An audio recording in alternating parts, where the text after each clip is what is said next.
જુઓ, કર્ણાટકમાં જ્યારથી કોંગ્રેસ સરકાર બની ત્યારથી ત્યાં જે થાવરચંદ ગેહલોત નામના રાજ્યપાલ હતા, એણે કોઓપરેટિવ સેક્ટર્સના ઘણા બધા બિલો ઉપર કુંડલી મારીને બેસી ગયા, ફેણ માંડીને.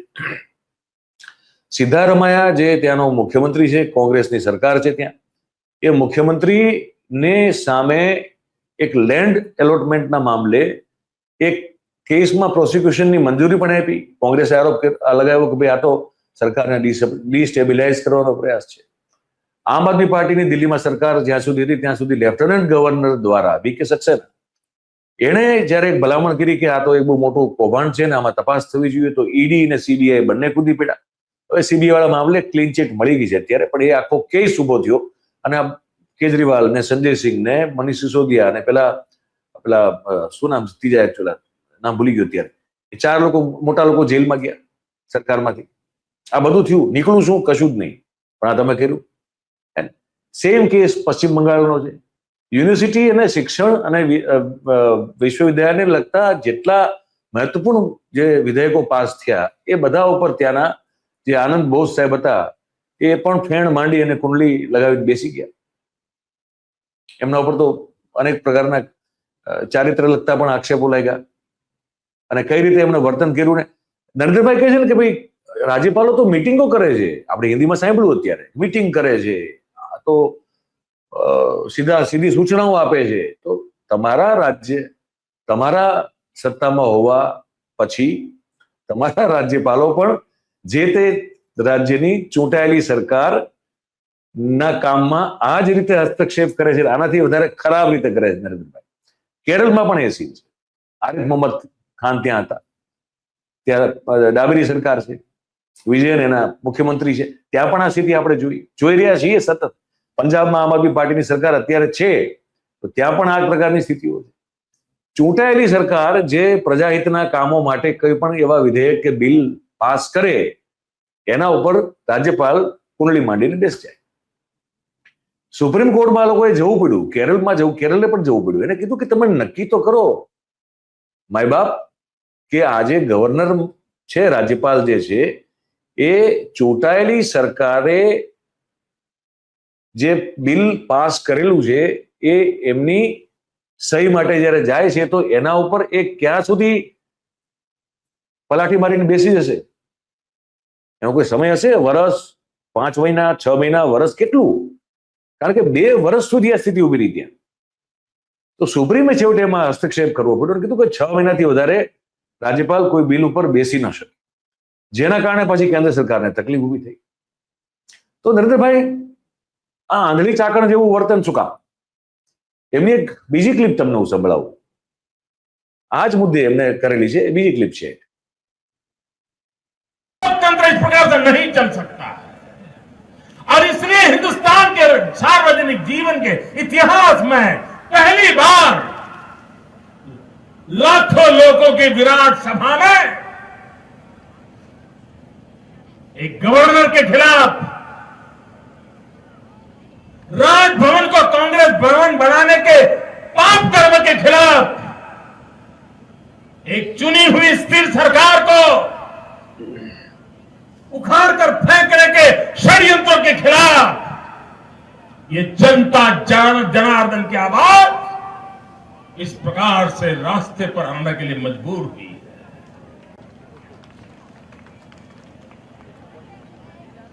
भाइयों बहनों, वो 356 लगा नहीं पाए, वो भांति भांति के षड्यंत्र करके हमें बर्बाद करने की कोशिश कर रहे हैं, लेकिन कर नहीं पाए. वो जनता के दिलों को जीत नहीं पाए और इसलिए गुजरात जैसे कोई दुश्मन देश का हिस्सा हो, ऐसा दुश्मनी का व्यवहार किया जाता है. भाइयों मैंने को आ दिल्ली ने जवाब आपको જોઈએ, આ દિલ્હીનો જવાબ માંગવો જોઈએ. હવે નરેન્દ્રભાઈ 2011માં આપણને એવું કહેતા સંભળાય છે, આ 2011ની સાલનું છે, કે દુશ્મન જેવો વર્તન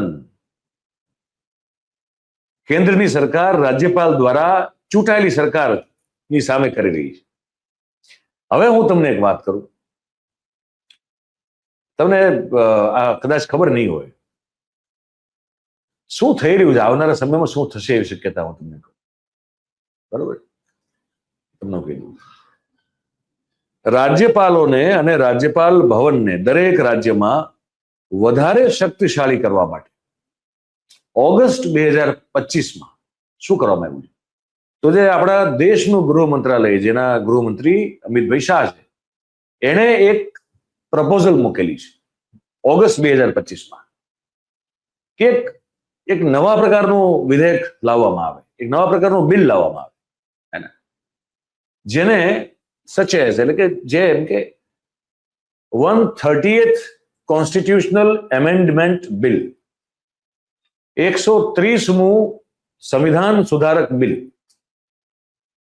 જેનો હેતુ શું છે, એનો એમ શું છે? તો જે રાજ્યપાલો છે, રાજ્યપાલનું જે પદ છે, એની જે ઓથોરિટી છે, એની જે આનો જે અધિકાર છે, એને વધારે સ્પષ્ટ કરવું, વધારે ક્લિયર કરવું, ક્લેરિટી લાવવી, અને એને વધારે તાકાત આપવી, એને વધારે સત્તા આપવી, એ આ જે પ્રપોઝલ છે આ બિલની 130મું સંવિધાન સુધારક બિલ, જેની પ્રપોઝલ મૂકવામાં આવી છે, એ જો પાસ થાય તો જે તે રાજ્યમાં કેન્દ્ર સરકાર દ્વારા નિયુક્ત થયેલા રાજ્યપાલોની સત્તાનું જે અધિકાર ક્ષેત્ર છે, એ અધિકાર ક્ષેત્રમાં એક તો એમની સત્તા વધે, જે છે એનાથી વધારવામાં આવે, અને ક્યાં ક્યાં કેટલી શું શું મામલે વધારવામાં આવે છે એનું ક્લેરિફિકેશન પણ આ બિલ દ્વારા આપવામાં આવે. અને આ તો થઈ ગઈ કે પૂર્ણ રાજ્યોની વાત, પણ જ્યાં કેન્દ્ર શાસિત પ્રદેશો છે અથવા તો જ્યાં પૂર્ણ રાજ્ય નથી એવા છે, જેમ કે પુડુચેરી છે, દિલ્હી છે, એ પ્રકારના જે છે, જ્યાં એલજી મૂકવામાં આવે છે, લેફ્ટનન્ટ ગવર્નર્સ, તો એવા ખાસ કિસ્સાઓમાં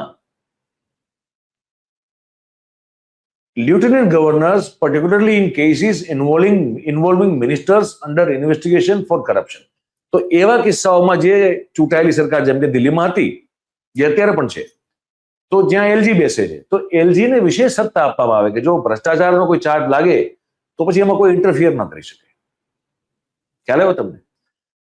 તો તમે મને સમજાવો કે એક બાજુ 2011-12ના નરેન્દ્રભાઈ જે આ પ્રકારની આપખુદ શાહી, કેન્દ્રની તથાકથિત આપખુદ શાહી, રાજ્યપાલોનો દુરુપયોગ અને એની સામે બાયો ચડાવીને ગુજરાતની પ્રજાને લલકારતા કેન્દ્રને પડકાર ફેંકતા હોય, અને આજે 2025-26ના નરેન્દ્રભાઈ જે એવું બિલ લાવવાનું પ્રપોઝલ મૂકતા હોય કે જેમાં રાજ્યપાલોની સત્તા છે એનાથી પણ વધે, એનો અધિકાર ક્ષેત્રનો વ્યાપ પણ વધે, અને પછી ચૂંટાયેલી સરકારો આમ જુઓ તો પછી એનું કોઈ મહત્વ પણ રહે નહીં, તો ચૂંટણીનું પણ મહત્વ ન રહે.